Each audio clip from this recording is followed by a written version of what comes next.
इस वीडियो का उद्देश्य किसी भी व्यक्ति, संप्रदाय, संगठन को हानि पहुंचाना नहीं है। ये सिर्फ एक अभियान है जो भारत के प्राचीन ज्ञान और विज्ञान को पूरी दुनिया तक पहुंचाने का संकल्प रखता है। अगर आप भी इसमें हमारा समर्थन देना चाहते हैं तो पवित्र भारत यूट्यूब चैनल को सब्सक्राइब करें। महाशिवरात्रि पर्व पर रुद्राभिषेक का विशेष महत्व माना गया है। रुद्राभिषेक कब करें, कैसे करें, इसमें क्या सावधानियां रखें, इसके लिए मैं आपको कुछ जानकारी देना चाहता हूँ। लोगों ने पूछा तो मैं बता रहा हूँ। देखिए, रुद्राभिषेक एक सामान्य प्रचलन में सभी जानते हैं कि रुद्राभिषेक अत्यंत ही महत्वपूर्ण पूजन पद्धति है, जिसमें अभिषेक को विभिन्न द्रव्यों के द्वारा शिव का अभिषेक करते हैं और रुद्राभिषेक से हमें विशेष लाभ प्राप्त होते हैं। एक आत्म कल्याणकारी होने के साथ साथ लोक कल्याणकारी पूजन भी है रुद्राभिषेक। जैसे रुद्राभिषेक नाम से भी आप समझ सकते हैं कि रुद्र का अभिषेक। क्या रुद्र है? क्या रुद्र का अभिषेक कर रहे हैं तो रुद्र है क्या? हमारे यहाँ रुद्र को रुद्रम द्राविति इति रुद्रा, शास्त्र कहता है कि जो दुखों का नाश करे वही रुद्र है। रुद्रा अभिषेक से मात्र आप शिव को ही नहीं प्रसन्न करते, इसके और आप सभी देवताओं को संतुष्ट कर सकते हैं, क्योंकि स्वयं रुद्र जो है, स्वयं सभी रुद्र जो है वो सभी देवताओं की आत्मा। शास्त्रों में कहा गया है सर्वदेवात्मको रुद्र रुद्रा सर्वदेवात्मका, तो सभी देवताओं की आत्मा रुद्र है। रुद्राभिषेक किया क्यों जाना चाहिए? एक वैज्ञानिक प्रक्रिया है। आप रुद्राभिषेक में एक विशेष पार के साथ पार्थिव शिवलिंग या पारद शिवलिंग या मंदिरों में स्थित शिवलिंगों का विभिन्न पदार्थों से आप पूजन करते हैं और इसका एक विशेष प्रभाव आपको और आपके वातावरण में प्राप्त होता है। रुद्राभिषेक में जो रुद्राष्टाध्यायी का पाठ होता है और जो वहाँ पर विभिन्न पदार्थों द्वारा अभिषेक और घर्षण इत्यादि की क्रिया की जाती है, उससे जो व्यक्ति कर रहा है उसके साथ साथ वहाँ उपस्थित बाकी लोगों को भी का प्रभाव प्राप्त होता है कि ध्वनि तरंगों के माध्यम से वहाँ पर इस तरीके की ऊर्जा का निर्माण होता है जो स्थान और व्यक्ति को ही प्रभावित करती है, बहुत ही लाभकारी और सकारात्मक ऊर्जा प्रदान करती है।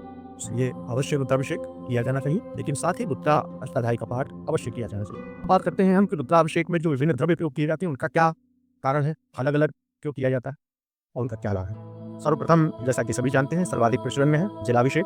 जल से किया गया अभिषेक रुद्र भगवान का, भगवान शिव को जलाभिषेक सर्वाधिक प्रसन्न करने वाला माना गया।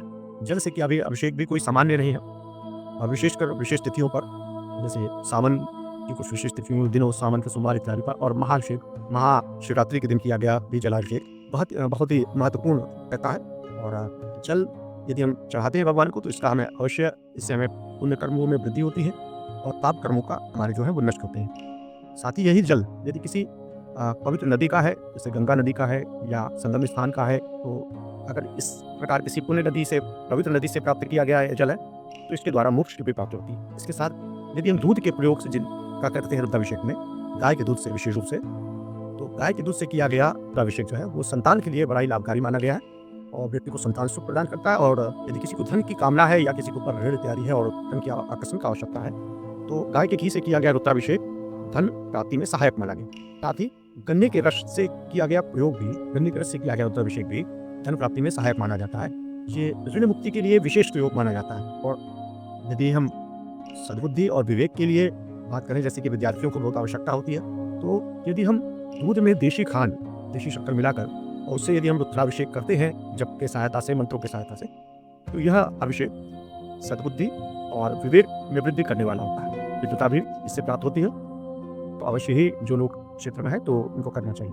साथ ही शहद का भी रुद्राभिषेक में प्रयोग किया जाता है। शहद से किया गया रुद्राभिषेक घातक कर्मों को नष्ट करने वाला बताया गया, यानी कि जो पाप कर्म है हमारे, जो जाने जाने हमसे हुए हैं अभी या पिछले जन्मों में, उनको नष्ट करने की क्षमता शहद द्वारा किए गए रुद्राभिषेक में होती है। अगर कोई व्यक्ति को, किसी को यदि भवन की इच्छा है और या उसके भवन में कोई दोष इत्यादि है, तो ऐसे व्यक्ति को दही से रुद्राभिषेक करना चाहिए, जिसमें भवन संबंधी समस्या जो आ रही हो या भवन की प्राप्ति न हो तो प्राप्ति भी होगी और समस्या भी दूर होगी। पंचामृत से किया गया रुद्राभिषेक भी बड़ा महत्वपूर्ण माना गया है।